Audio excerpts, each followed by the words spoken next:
Hello, everybody. Welcome to the last Innovation Insights Research Seminar for winter 2025. My name is Kate Hayward, and I'm the Director of Research and Analytics here at the Center for Academic Innovation. And under the broad umbrella of the Innovation Insights series, we here at CAI aim to bring together people who want to share their knowledge, improve learner success, and transform education.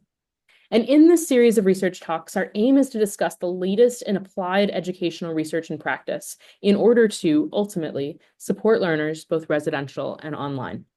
Today, we're excited to have Dr. Caren Stalburg here with us to share her work about understanding the effects of her MOOC called Instructional Methods in Health Professions Education, a course which has enrolled more than 15,000 learners over the years. Caren is an associate professor of obstetrics and gynecology and learning health sciences at Medical School. Caren, thank you so much for being here with us this afternoon. We're looking forward to hearing your talk. Please go ahead and take it away. Awesome. Thank you so much. I appreciate, first of all, the invitation, and secondly, all of the time that you all are spending to be here to hear this information. So without further ado, I am going to try and share my screen, and hopefully that will work. It worked before, and it seems to be working again. Are we good? You seeing it? Awesome. That looks Thank you. great. A special shout out to my partners in crime, if you will, on this project. Soon to be Dr. Kayla Marcotte, who I know is on the call, and then of course to our amazing colleagues at CAI, Doctors Nate Craddock and Kate Hayward, who um, are instrumental in thinking about how we're doing MOOCs, and I would be remiss if I didn't mention them in all of this together. So let me take you back just a little bit to set the stage. So when I say health professions education, I'm thinking about all of the places and spaces that people engage to teach others to become health professionals. And so when I was going to medical school here in the prior century, we would have didactic lectures, and we would also have clinical experiences, simulations, that kind of thing. And then when I grew up a little bit and became faculty, then we became the teachers. And what I realized is that sort of nobody taught us how to teach, right?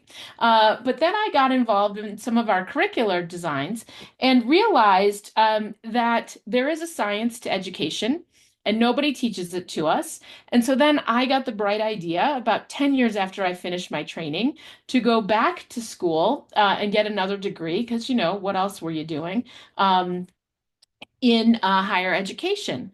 And through that, I learned a couple of things. One, that it was a little bit crazy to take time off, take a pay cut and go to school, but you know, whatever. And then in the environment, new sorts of innovations arose, one of which was Michigan's partnership with Coursera. And so I had the opportunity to create an online course in instructional methods. And the goal of this course, as I designed it, was to really get all educators across the globe an asynchronous, interdisciplinary, and interactive way to really improve and expand their teaching skills. And then the big goal was to like let people apply those within their own professional context. And so you can see that we had intentional learning objectives that hopefully were accessible and were really focused on the growth and development of professional teachers and their capabilities. And so I wanted to make sure that we had a little bit of theory, not too much, and some instructional methods, as well as applied teaching techniques and the ability for individuals in the course to interact with one another. Because that's to me where the richness lies, is people learning from each other's best practices. And so, as part of that, at the beginning of Coursera, which was new, I decided we're going to try all of the bells and whistles, right? We are going to be grounded in theory. So, many of my colleagues introduced me to Mayer's multimedia principles with short videos and a variety of ways to help learners learn and knowledge check. And so, We had multiple choice questions, short answers, peer-to-peer, basically any sort of fun thing that Coursera could do, I was willing to try. And so we have 7 modules in the course, which are focused on adult learning theory, developing intended learning outcomes, a variety of instructional design and individual assessment, and then ways to consider knowledge transfer, skill development, attitudes, and teaching with technology. I wanted the content to be broad enough so that it was applicable to any and all professionals who were teaching others about health. So, as Kate mentioned, very crazy numbers, although not like Dr. Chuck's, Python for everyone numbers, but still pretty proud of the fact that since 2013, actually, no, when 2013? 2012, I think. 2012, yeah, right. We're all losing years here. That the numbers continue to grow for people who have enrolled in the course, started the course, and completed the course. Recognize that the numbers continue to increase, particularly after the pandemic, which kind of surprised all of us as well. And then the other thing that is really interesting is that while, originally people were thinking, well, you don't want to, like people are getting into these courses, but they're not finishing them. It sort of evolved into more of that, which is what about the engagement? Maybe some people only wanted some components of the course. Maybe some people started it, but for a variety of reasons couldn't finish. And so many people started thinking about, well, are there other ways to understand how people are participating in the MOOCs? And that's a direct reflection of Kate and Nate's work, which I'll get to in a minute. But if you look at all of the people who've been in the Coursera course, you look at my course on the left and the Coursera course to date. So this data was pulled last week. The vast majority of people in my course were female. Not sure if that's because who's teaching or what that's about. We do know that a lot of Coursera courses, especially at the University of Michigan, are sort of data and science heavy, and maybe that's part of it. It could also be that this is a very small niche.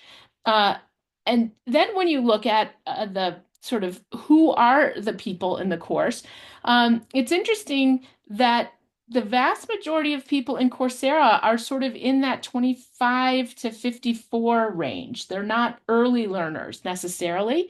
And my course generally reflects that as well. Where are the people who are taking the course? Well, we've got a lot of folks from the United States and the United Kingdom.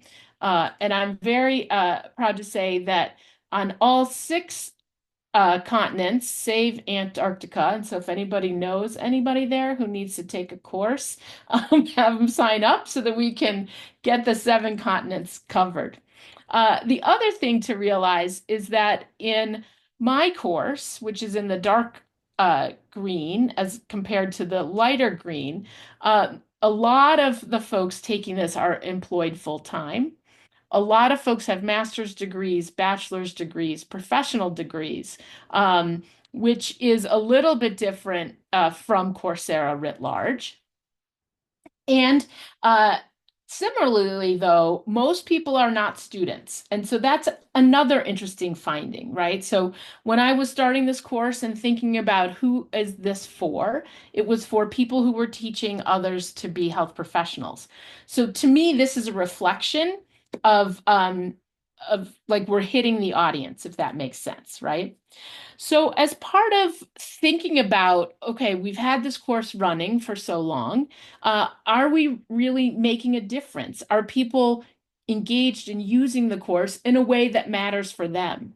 And so because it's meant as a professional development course for educators, I wanted to think about the professional outcomes of the participants who were in this instructional methods in health professions education.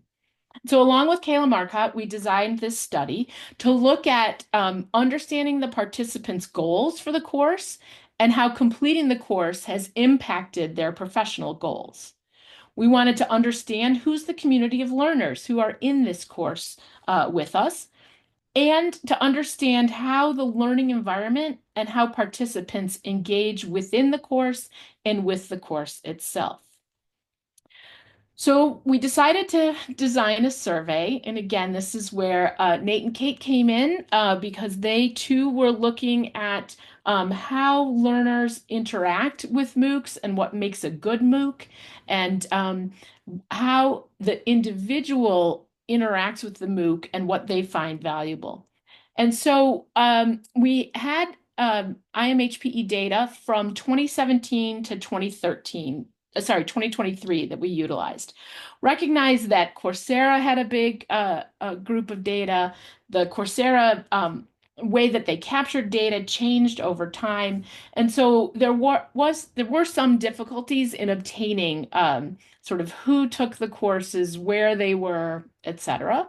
Um, but what we wanted to look at overall was, again, how completing the course impacted people, their demographics, and their experience. So we were able to identify 278 course participants who not only completed the course, but also gave permission to contact them for future research. And so what we did was in that first wave, we sent out about 20% of the requests for survey participation.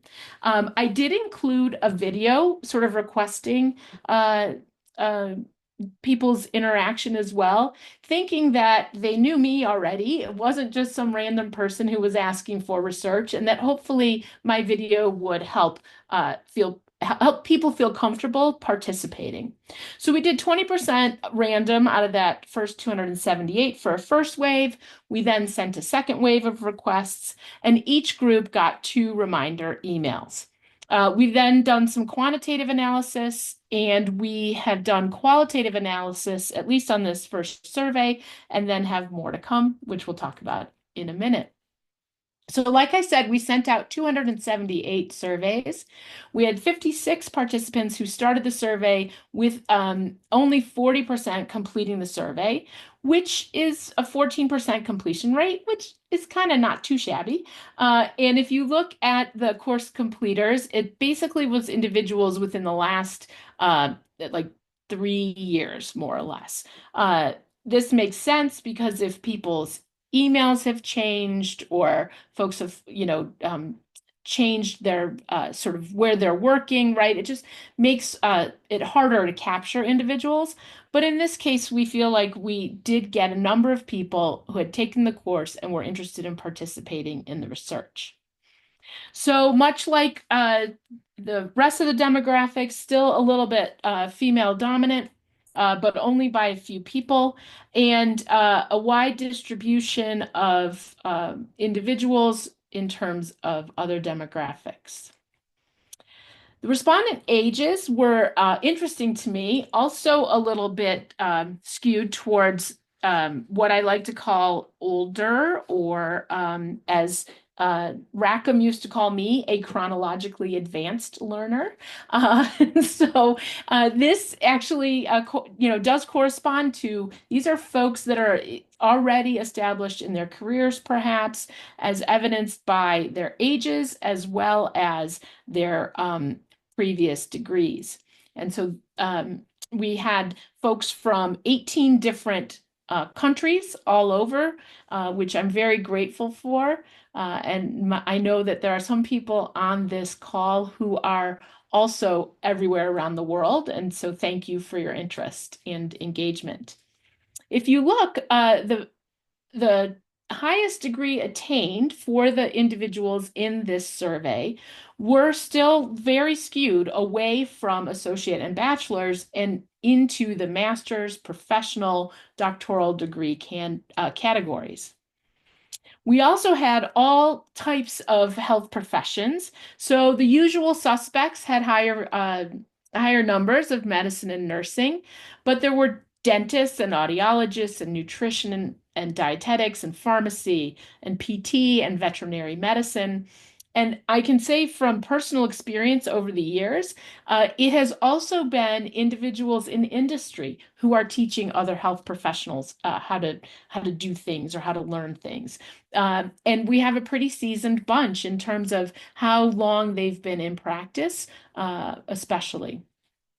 We checked to make sure that participants were regularly engaged with learners, and there was some skewing to undergraduates, but there was also this interesting finding of peers and colleagues, graduate students, professional degrees, and job training.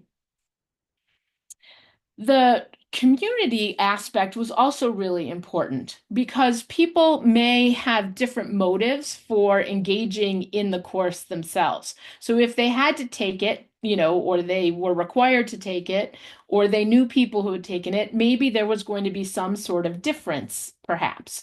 And so what we found, though, is that the vast majority of people took the course individually and not really as part of a work group. And the vast majority actually hadn't known anyone who'd taken the course.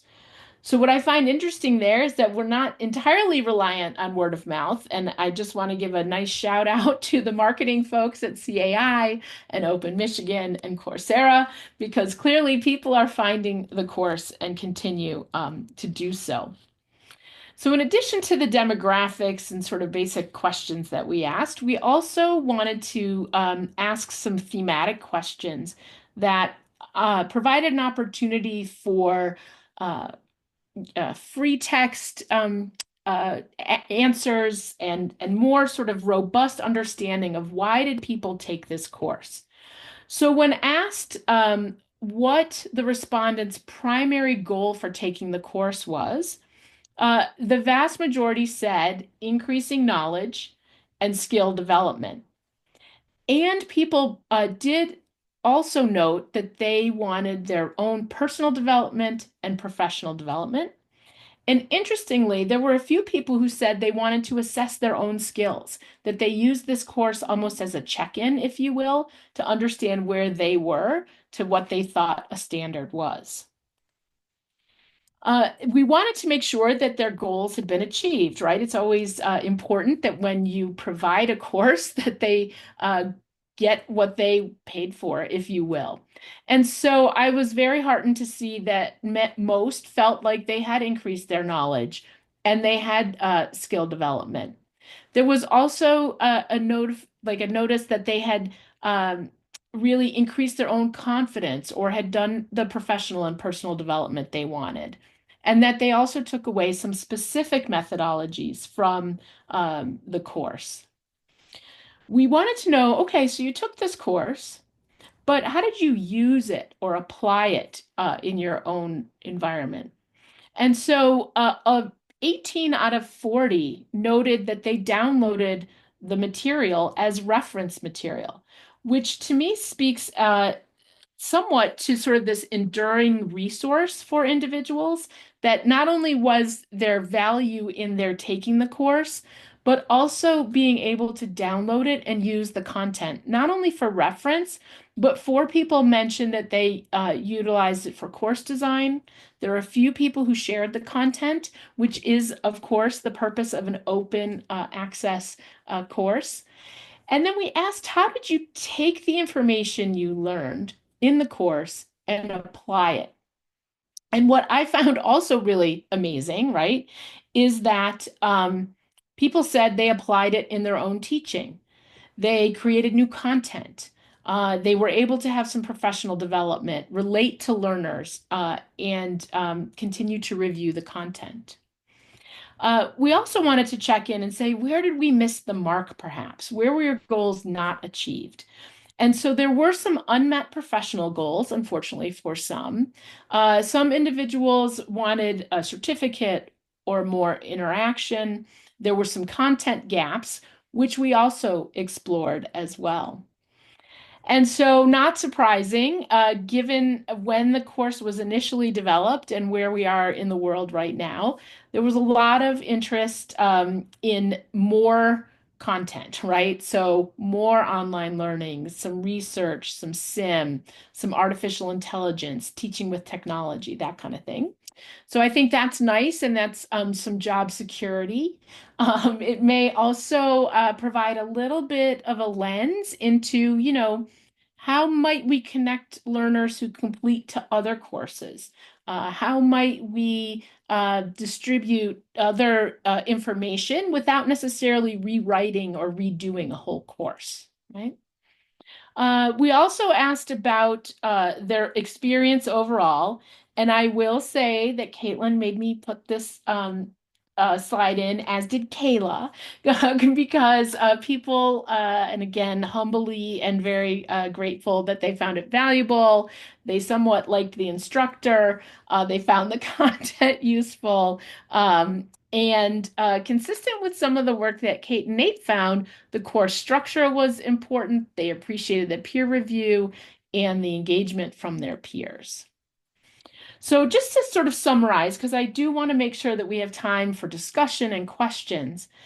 When looking at the respondents from this group who took Instructional Methods in Health Professions Education, which was designed specifically to help individuals who are teaching others to be health professionals and to with the professional development lens, right? Most participants were in their early to mid-career. The majority of these participants took the course individually. And like I said, we had the usual suspects in medicine or nursing. But 75% of our participants had some sort of advanced degree, whether that was master's, doctoral, or professional. The primary goal really was for increasing their knowledge in health professions education and or skills. Some people took the course with the goal of a professional development or as a requirement. And then the majority of participants said they achieved their goals of increasing their knowledge or skill. They also downloaded course content and used it as reference material. And the main ways that participants used course content was to improve their teaching methods or create new course content. And if we use a lens, thinking about the Kirkpatrick model, right, this is higher on the Kirkpatrick model. People took the learning and applied it and created in their new environment, which to me says that there was value and that they learned something and were able to apply it. So we're not done figuring out what all is happening. We're in the midst of these next steps to engage a subset, hopefully all of the 40 folks who volunteered to do some directed interviews to more deeply understand the following. Why did they do an online course, perhaps as compared to other options available to them? Did their professional roles change between when they took the course and now? And if so, how did that happen? And what has happened? Has there been any sort of change or impact on their professional life or career? How was their cohort experience during the course? I'm wondering, do people still keep in contact with one another? Have they notified or noticed other people in their environment who have taken the course? And then I really want to understand a little bit more about how they're taking and applying the course content with their colleagues and within their own environment. So I want to say first a huge thank you to the course participants, to everyone who took the survey, to the whole group at CAI for, so many things, but from course creation in the basement of the NIB in the Wayback Machine to all of the research and all of the community that we have going forward. And of course, to my partner in crime here, Dr. Kayla Marcotte, who is also on this call. So happy to take questions, reflections, and again, thank you for this opportunity to share what we've discovered. Wonderful. Thank you. Okay, we're going to invite people to either raise hands or put questions in the chat, and we'll surface them up to Caren. And to get things going, okay, so Caren, one of the things you said was that you had engaged with all the fun things that Coursera could do. Yeah. When you think about what's on your list of what other fun things that could be done, what comes to mind? What ways do you wish you could interact with learners at a scale like this? Yeah. That that's a really fun question because The University of Michigan has so many places and spaces and courses and degrees and everything that we're doing. Um, that, at least the way some of it is structured, I think you have to be in the course to know what's happening in the course. But what if there were ways to kind of know the whole landscape? Or be able to say, hey, I'm really interested in this topic. Can I pull from whatever course is in the library, if you will, and dive into a single module or create my own adventure, right? Kind of thing. So to me, it's almost like, I've talked about this before, where it's like Legos, where you put different pieces together. But now, to use one of your metaphors, it's almost like like a playlist, right? Like a song list of, can I put a bunch of songs together from the content that is within this open space and generate my own course or my own, opportunities. And then I think from the instructor side, when people are doing that, it might be really fun, although I don't know, it could be a lot, to get sort of notifications for potential hangouts or discussion forums. Or, I know Dr. Chuck does that a lot. I wish I had more hours in the day to do all of the things. But somehow to engage a little bit more. And when the course first started, I actually did that. We had an eighth module, so I would sort of watch and monitor everything that went on in the course. And then because it was run as cohorts, right? And so then I would design a eighth module, if you will, that spoke specifically to people's questions or kind of did some hat tips and shout outs to folks who had provided more content, more information to really make that cohort unique. Um, yeah, but I need more time for that. Can we get an AI avatar? Mm. Well, I love that vision, and I'll talk to Jeremy, see what we can make happen. Yeah, be very careful getting a Stallberg avatar going.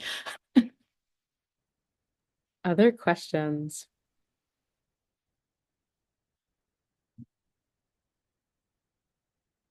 Okay, so we've got a great question in the chat. How long does it take to create a MOOC? Yeah. Well, um, I think it's very important to recognize that there is a lot of front end work. Um, Meaning it's not like many of us who teach in real time who kind of do our slides as we go, right? It takes a lot of planning, a lot of production time, whether that's around content itself, curating open access resources, developing the videos. Again, my colleagues at CAI would record and then edit. And then the royal they would cross-check for open access. Then there's, how it gets built into the shell, where does the content live? And the good news is that once you have that whole instructional design and components and everything crafted, uh, once it runs, it runs. So, I have definitely seen people quickly create a MOOC and turn it around, right? If you think about sort of the Teach Out series that was done through CAI, those were very quick turns. But if you're going to do a degree program, right, that's a whole different level. So, but the short answer is I would say, just like building a house, it probably takes twice as long as you think it's going to take.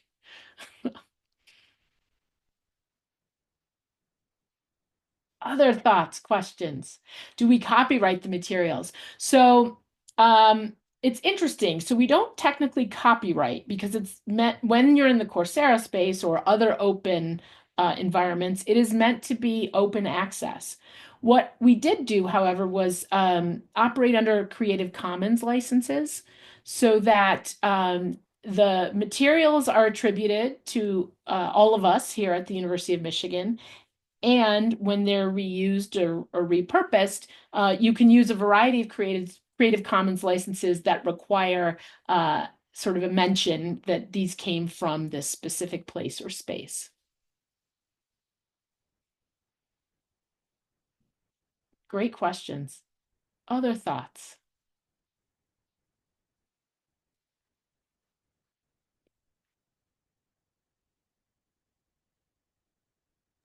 Caren, I was really fascinated that when you listed out the content topics that people were interested in, Mm. there was not consensus. There were a long list of ideas. When you think about the course and where it is and where the space has grown in the past 10 years, what is top of your list? Maybe amongst those ideas, maybe thinking about it as somebody who teaches about this in other spaces. What comes to mind for you? Like the course needs this next. Yeah, I think the teaching with technology piece is very important. And when I say technology, I mean all manner of technology, whether that's how do you use simulation? How do you use online content? Of course, all of the generative as well as sort of reflective AI, if you will. So, AI that overlays your course content and then generates new ways for students to check their understandings or their learning, right? How might you use, how might you help your students use AI for them to learn better, right? But to me, then that bumps into all of the, AI courses and things that we already have, which is why then I think about, is there a way to connect people as journeys through our content?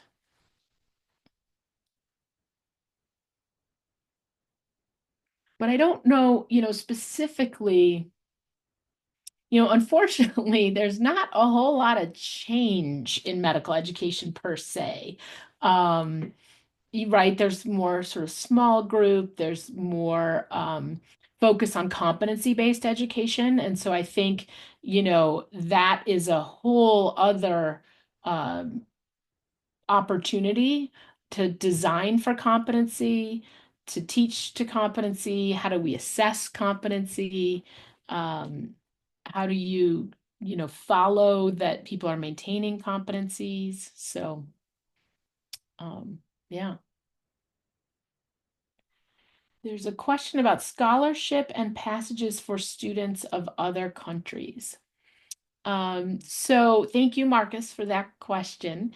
What's nice is that it's an open content, course. And so you can access the material without necessarily having to pay for something per se. Um, However, if you want some sort of certificate, right? So some jobs or work areas require proof that you've completed the course, then there is an opportunity to obtain certificates. But what was so important to us at the very beginning of Coursera was that this was an open space for people all over the world to access things that they might not be able to access.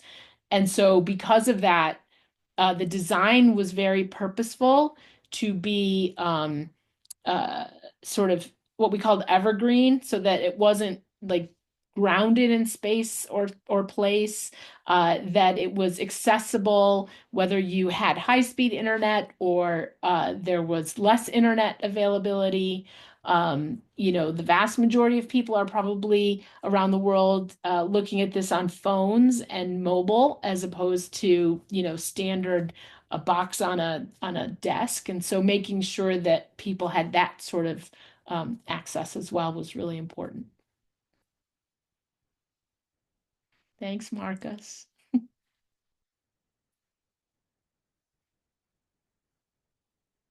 Other thoughts?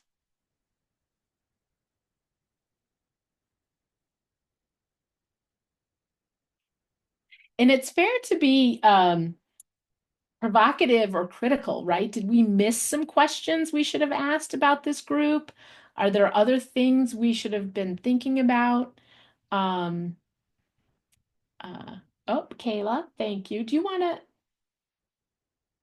Yeah. can talk, yeah. I just thought, because I've, personally heard you talk about this a little bit, if you could share sort of your vision for how this course or other online courses could really be used as evidence of professional development or even as sort of part of a like a pre-training program for people that are in health professions that are going to have a significant teaching role. Because as many of us know that work with health professionals, often people are just thrown into teaching without um, any real like curriculum prior to that on how to be an effective teacher. So I just think that the course you teach is so forward thinking and so helpful.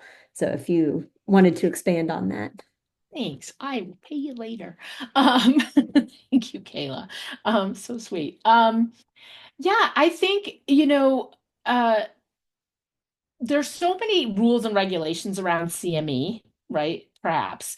And so continuing medical education or continuing education units, however you want to call that. But I think what we see from the respondents is that they are using it to sort of expand their knowledge after they've become a professional. Uh, and I wonder how places are capturing that, right? So maybe they have gotten a certificate and they're able to show that to their employer or to whomever, and it counts for not necessarily CME, but some sort of professional development in their area. I know that some of our learners at the university have used this course as one of their electives in some of our schools. Because early on, especially, I got some requests for that. So I think it would be interesting to see how you could take the library of things that we have within the Open Michigan space and partner with the nursing school, College of Pharmacy, medical school to sort of look at, are there ways to help people connect and get credit? Uh, because to me, and this may be naive, right? But if it's open access content and it's under Creative Commons license, we could like take it out, I would think, and port content into our learning management systems that are CME generating and see if we could, get CME that way. Um, I don't know, but that might be a fun next step, right? Which doesn't require a lot of production or rework, if you will, kind of thing. Thanks for that question. Yeah, it's the how do you use this online distributed asynchronous space, right, for professional development? And as compared to what many people look at these MOOCs for, which is uh, access to more education, um, you know, sort of job changing or work changing kind of things, right? Um, what if this is about like I'm in this sort of domain, whatever that is, engineering, education, etc. And what I want to do is grow and get better. And so can I use these resources in that way? Um, that might undermine the come to our, like workshop or come to our, our program, everybody travel to some place or space and, you'll pay a lot of money to this company and you'll get your continuing education units. Kind of undermines that market a little bit, but we've learned that travel is hard. The cost of travel has become expensive. People are now a little bit more, I think, comfortable with being online and learning in that place and space. And so uh, being able to parlay that is important.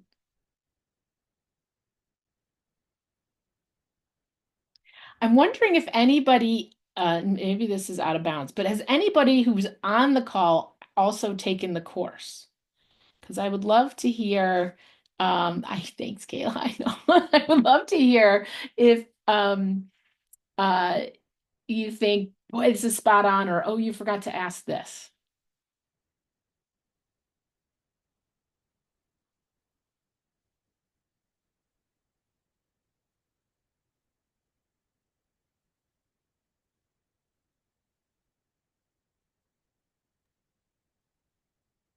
Caren, building on what Kayla had noted and your last answer, what do you see? So I hear the sort of monetization and the existing infrastructure for CME as sort of a barrier in its own right.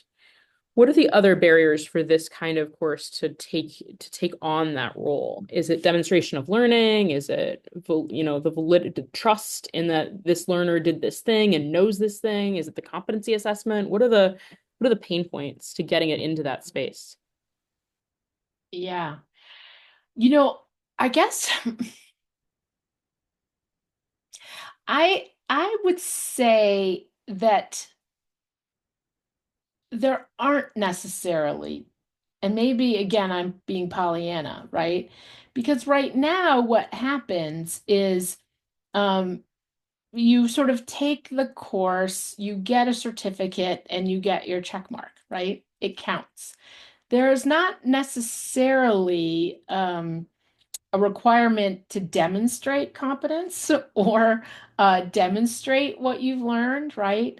Um, and so, at least for hey, I need to take a course and I need to get CME in it. Um, there's opportunities that you just check the box, right? If what we want to say though is that there's a direct link to taking this course and your improvement in teaching, right? Or your improvement in your engagement with your learners. To me, that's a local metric because whoever is judging, if you will, like in the merits of what you've done in this course, to me, that is predicated on how you use it in your own environment, right? So I'm taking an example because in the past, a lot of individuals, believe it or not, in the orthopedic surgery equipment universe had taken this course because they were teaching people about how to teach orthopedic surgeons how to use new equipment, right? And so the metrics there are going to be totally different than I taught somebody how to do a surgery, right? Or someone is interacting with patients in a more appropriate manner, or my multiple choice questions that I'm writing are performing better in our testing environment, right? And so that's to me why, like, in the design of this course, it really was meant to be like pluripotent, right? Like I wanted people to be able to get whatever they wanted out of it. If they didn't know how to write multiple choice questions, I wanted them to be able to learn how to do that. If they'd never heard of sim, like to do that.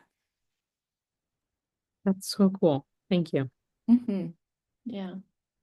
Are you familiar with other courses being used for professional development per se, right? I know that.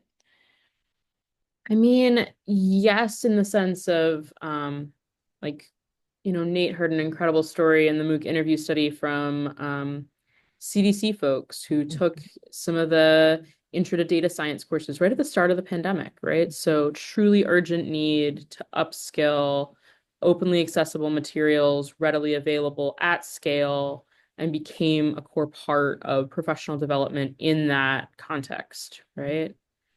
Um, So yes, we have many different examples of those sorts of things. What I think is less clear is CME is such an established system.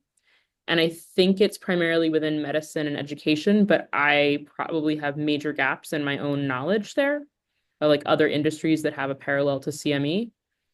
And so I can't speak as deeply to those instances. Yeah. Um, well, when I think about external entities, right, that there's licensure requirements, right? There are degree and graduation requirement kind of things. Um, but I think I don't know. I guess I've looked at this course as people much like you and Nate looked at things, right? Which is people want to do better for themselves. This isn't necessary. They're not looking for a degree. They're not looking for another necessarily, some sort of external validation per se, right? That this really is about they want to do better in their role somehow. Um, and to me, that's really different, right? That's really different than our external like justification for education, and attainment of things, right? It's about growth mindset, like you guys talked about, right? Um, and it's also about like, I just want to do better or be better. Um, and uh, so to that end, that's why I think the opportunity to like choose your own adventure, right? I mean, we're still kind of in some ways replicating like here's a course, here's some assessments, here's how you do it, and then you step through it, right? Um, as opposed to I'm interested in this topic, get a crawler on all of the University of Michigan stuff. I mean, it's kind of, in some ways, it's like Maisie, but not really, right? Like that can present information to me, right? Like Maisie is going to give you, it's going to like just query what it's overlaid on. It's not going to take everything out, right? But still, it aggregates things for you to learn. Um, yeah. Oh, Rebecca, would you I think mind? David and I just said the same thing at the same time. Yeah, I know Professor Pirak, Don Pirak, from the School of Education has set up some of his the transforming leading educational innovation and improvement, both on, I think the MicroMasters, but also the new one on the new series on Coursera as CEUs, continuing education units, I guess. And so I know that he and his team are familiar with how to set that up. So just using the existing course on Coursera, not having to do anything like move it to a different platform or anything like that, can be set up that way. So I'm curious to do Yeah. that as well for some of the learning experience design courses we have on there, to see if that helps to drive a little bit more enrollment or different kinds of engagement and things like that.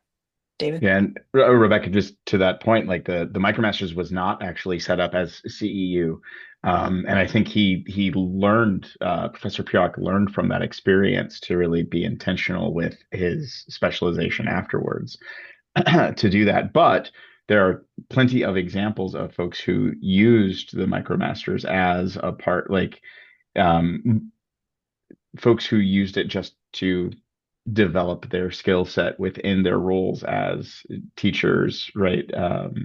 But without necessarily the specific CEU to be gained from it, right? They were just happy for the skill development.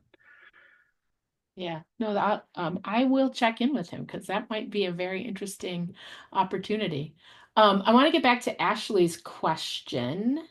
Do you know of any program or department that requires completion of this course as part of faculty training, onboarding, development? I am not aware of that per se. Um, I mean, it's an interesting idea, but I don't know, specifically if that's happening. Um, and then Crystal says we do have some MOOCs that offer CEUs like social work, exactly, nursing, medicine, pediatric, public health. Awesome. I would be willing to learn more from my colleagues for sure.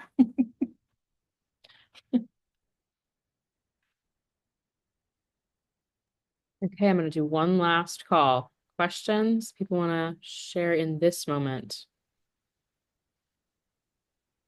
Is the intention for the course to be standalone, or is there a potential for it to be part of a certificate? Lovely. Thank you, Nancy. Thanks, Nancy. Great question. Originally, when I started it, it was meant to be a standalone, but it would be very intriguing to see if we couldn't connect it as a series. I don't know. Yeah, because there's so much available already that designing more courses in some ways seems to me to bump up a little bit, especially on the expertise end of what our colleagues in the other health science schools are doing.